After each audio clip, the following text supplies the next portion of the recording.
A'udzu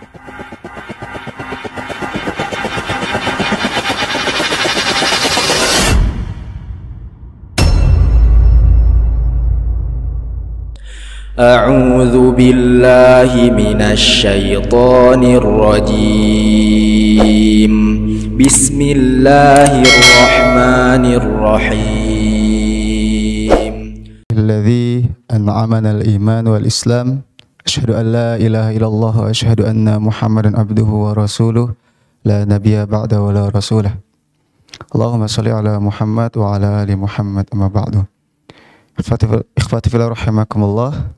Alhamdulillah di pagi hari ini kita masih diberikan kesempatan oleh Allah, kenikmatan yang luar biasa.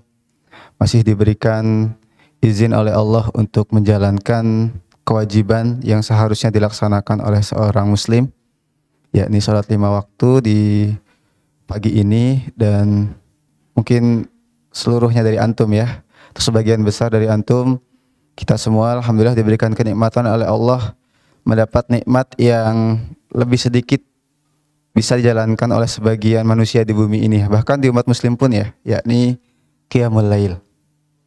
Yang ini teman-teman semua menjadi salah satu pertanda bahwa kita dimasukkan ke golongan orang-orang yang mulia. Rasulullah pernah bersabda, syaraful mu'min qiyamul lail. Kemuliaannya seorang mukmin itu adalah qiyamul lail. Ikhwatillah rahimakumullah, maka kita patut bersyukur di pagi hari ini dengan segala syukur yang harus kita curahkan, baik dari lisan kita ataupun perbuatan kita, dan terkhusus kita di pesantren ini ya teman-teman semua, karena dari sekian ribu, sekian juta, sekian miliar laki-laki dan akhwat yang masih muda gitu ya, kita dipilih oleh Allah untuk menghafalkan Al-Quran. Maka kita akan memiliki tanggung jawab gitu ya, seperti Rasulullah saat awal kali mendapatkan risalah, diturunkannya Al-Alaq ayat 1-5, beliau saat itu gelisah ya. Habis diberikan wahyu langsung gelisah saat itu. Dan wahyu sempat berhenti sejenak. Dan beliau gelisah luar biasa saat itu. Dan di Rahiqul Maktum disampaikan bahwa beliau sempat ingin naik ke bukit, terus berdiam gitu ya. Saat ingin bahasanya sedang galau-galaunya, tiba-tiba ada malaikat gitu disampaikan. Turun lagi beliau, berhari-hari begitu sampai wahyu berikutnya turun. Nah, pada kesempatan kali ini kita ingin menyampaikan terkait dengan penguatan Allah kepada Rasulnya yang akan disiapkan sebagai penyampai risalah gitu ya, dan juga sebagai dai yang akan membawa umatnya ke jalan yang lurus begitu. Yakni kita mengetahui bahwa saat Rasulullah diberikan wahyu, beliau sudah mulai gelisah begitu ya. Gelisahnya adalah karena wahyunya berhenti. Nah, maka di sini ada sedikit perbedaan terkait dengan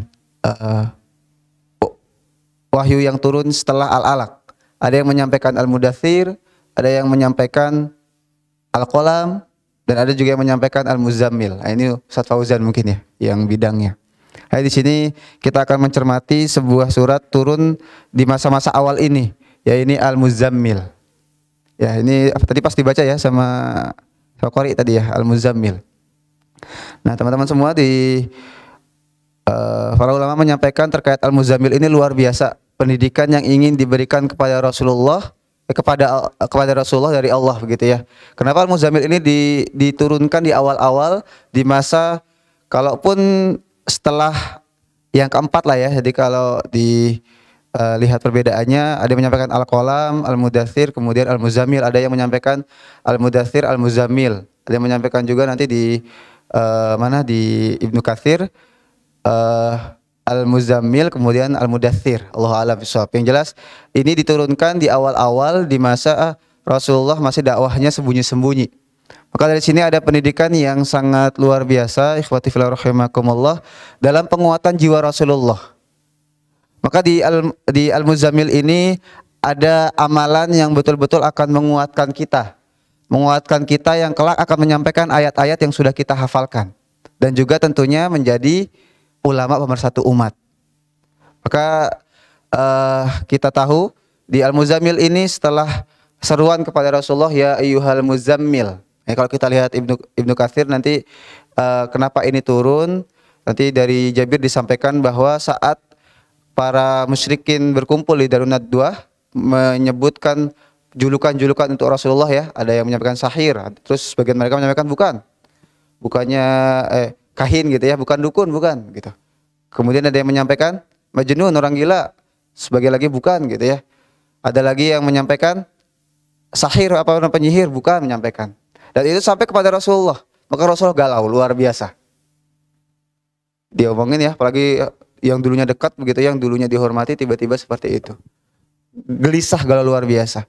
Maka saat gelisah itu, saat resah hatinya itu, malaikat Jibril turun dan membawa, kalau di Ibnu Katsir nanti disampaikan ya ayyuhal muzammil dan ya ayyuhal mudaththir gitu ya. Maka dari sini surat ini diturunkan untuk penguatan Rasulullah dalam penyiapan beliau sebagai penyampai risalah seluruh Al-Qur'an. Maka kita juga perlu merenungkan ini, ikhwati fillah rahimakumullah, bahwa Qiyamul Lail ini menjadi dasar pokok penguatan jiwa kita, dan khusus bagi kita mungkin juga murojaah begitu ya. Hanya yang terpenting adalah pendidikan yang Allah berikan di Al-Muzammil ini untuk Rasulullah adalah penyiapan Rasulullah dalam mengemban amanah yang luar biasa gitu ya. Maka kalau kita lihat dari Al-Muzammil ini, kalau kita lihat di dalam sirah begitu, bahwa saat diturunkan Al-Muzammil ini diwajibkan Qiyamul Lail selama 1 tahun kurang lebih, sampai turun di ayat yang ke-20. Inna rabbaka ya'lamu annaka taqumu adna thulutsayil laili ya, kemudian wa nisfahu wa thulutsahu wa ta'ifatu minal ladzina ma'ak. Maka dari sini ini diwajibkan sebelum 5 waktu turun, karena ini sebelum Isra Mi'raj ya, sebelum Isra Mi'raj. Maka ini diwajibkan sebelum 5 waktu turun. Maka pertanyaan yang cukup saya pertanyakan di dalam hati ya, kenapa ini diwajibkan terlebih dahulu saat itu? Ya, padahal saat itu masih dakwahnya juga masih sembunyi-sembunyi. Ya. Maka sebagian ulama menyampaikan bahwa terutama ulama bagian pendidikan yang menyampaikan ini penguatan amalan untuk penguatan jiwa Rasulullah. Ya, maka di sini ikhwati fillah rahimakumullah, terkait dengan Qiyamul Lail ini, mari kita sungguh-sungguh ya, gitu ya. Mari kita atur jadwalnya dengan sebaik-baiknya untuk diri kita. Maka pesantren begitu ya, dengan membuat regulasi waktu, pengaturan waktu, regulasi waktu. Itu untuk menyiapkan teman-teman semua bisa Qiyamul Lail.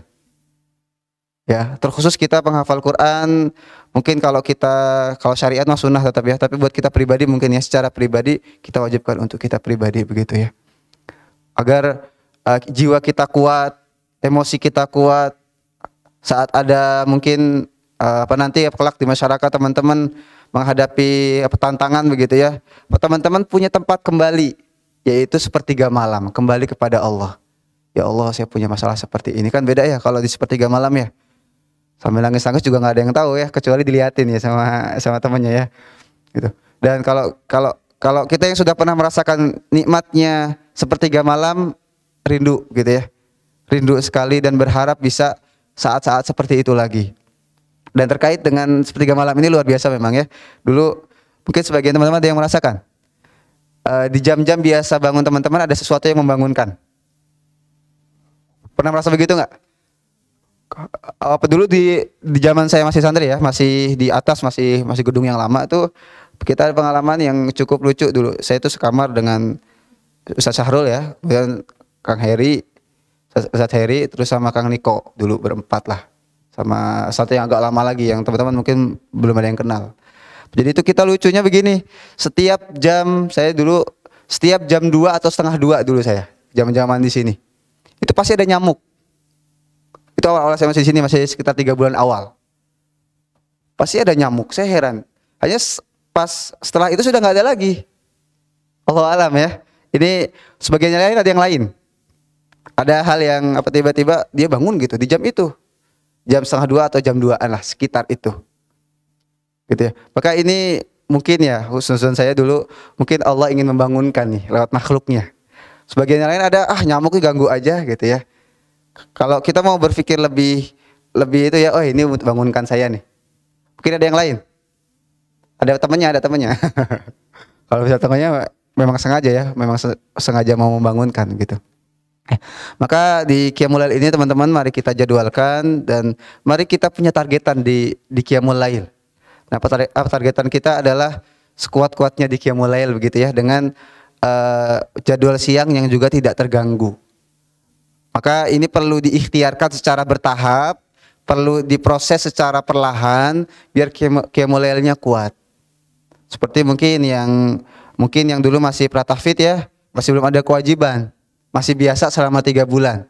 Itu untuk penyiapan dalam rangka siap ketika takhusus gitu ya. Dan takhusus pun nanti semoga bisa dibuat tahap ya. Yang tahun pertama mungkin sekarang masih 1 juz ya, besok ditingkatkan sedikit 1,5 juz misalkan. Sampai pada tahun ketiga misalkan 2 juz. Masya Allah kalau kuat, kemuliaan buat yang bisa melakukan, gitu ya. Maka kalau itu kita program, insya Allah itu kan ada juga niatan ya, niatan ada cita-cita juga. Maka kalau kita program ada niat, mudah-mudahan Allah memberikan jalannya.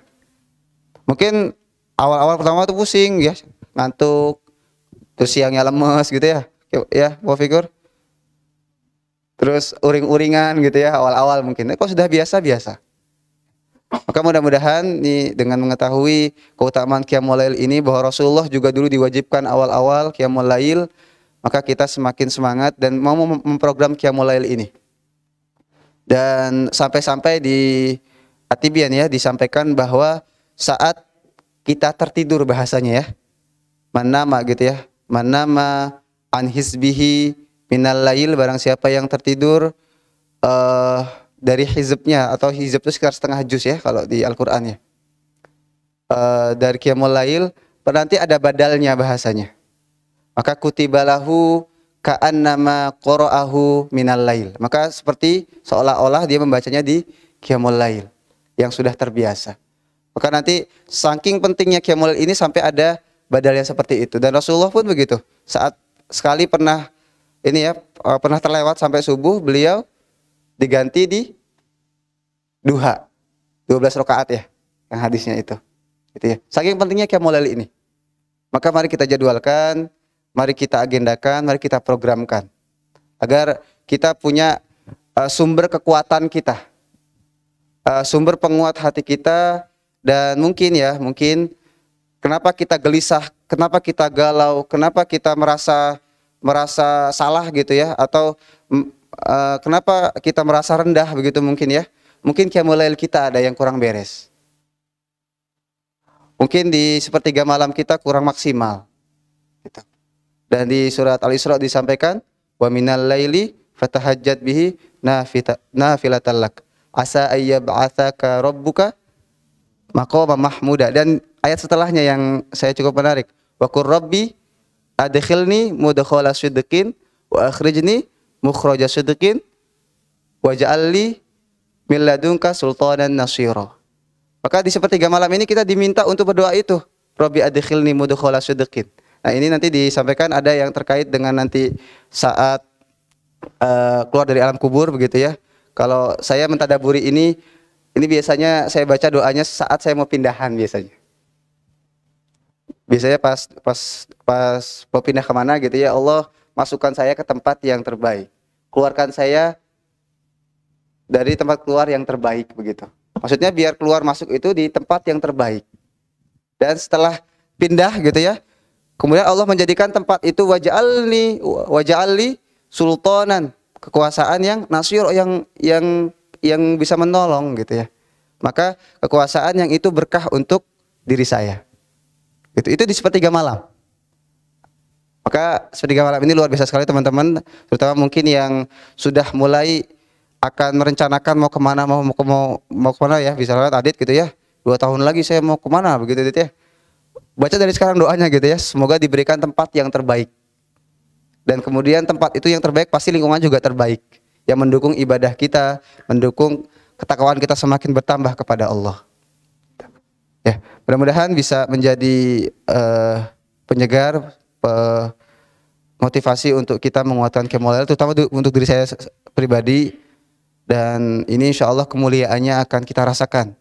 Kemuliaannya, kenyamanan hatinya terutama ya. Kenyamanannya akan kita rasakan di hati kita. Dan sekali lagi, kalau ada sesuatu yang masalah di hati kita, mari kita muhasabah. Ini yang selalu saya diskusikan dengan Ustaz Sarul ya, kalau ada masalah besar gitu ya. Mungkin qiyamul lail kita Bang ya bermasalah gitu. Mungkin qiyamul lail saya bermasalah begitu. Itu yang selalu menjadi tolak ukur pertama dulu. Karena kita di sini kalau salat wajib, alhamdulillah ya, insya Allah masih terjaga betul kalau salat wajib. Maka yang kedua adalah qiyamul lail. Evaluasi kita, qiyamul lail kita kayaknya Bang kurang Bang kayaknya nih. Kalau misalnya ada masalah besar ya, ada yang pelik begitu ya, ini ruwet gitu misalkannya buat pusing. Ini sepertinya qiyamul lailnya kurang nih.